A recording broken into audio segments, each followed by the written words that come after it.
Welcome to our channel. Today we how to backup with GitHub Pages site content locally, quick tutorial step by step clearly.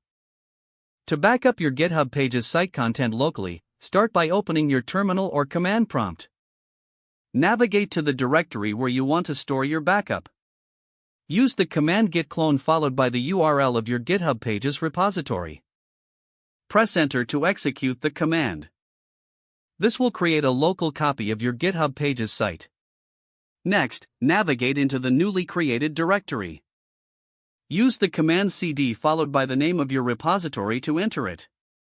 Once inside, you can view the contents of your site using ls for Mac or Linux, or dir for Windows.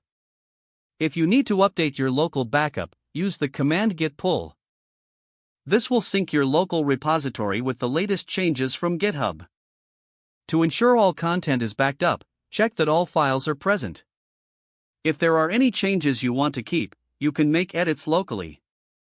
After making changes, you can commit them using git add followed by git commit m your commit message.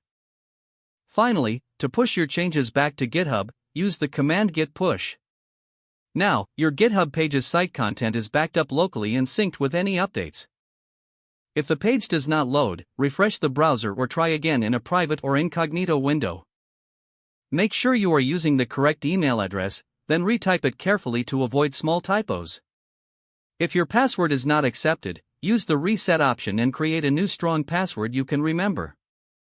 Check your spam folder for verification or security emails, then complete any requested confirmation steps. Enable two-factor authentication if available to improve account security and reduce unauthorized access risk.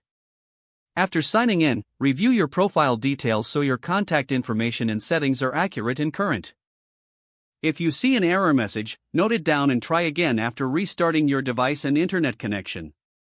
Log out when you finish, especially on shared devices, to keep your account and payment information secure. If the page does not load, refresh the browser or try again in a private or incognito window.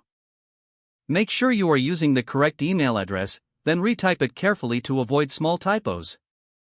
If your password is not accepted, use the reset option and create a new strong password you can remember. Check your spam folder for verification or security emails, then complete any requested confirmation steps. Enable two-factor authentication if available to improve account security and reduce unauthorized access risk. Don't forget to like this video and subscribe to our channel for more step-by-step tech guides.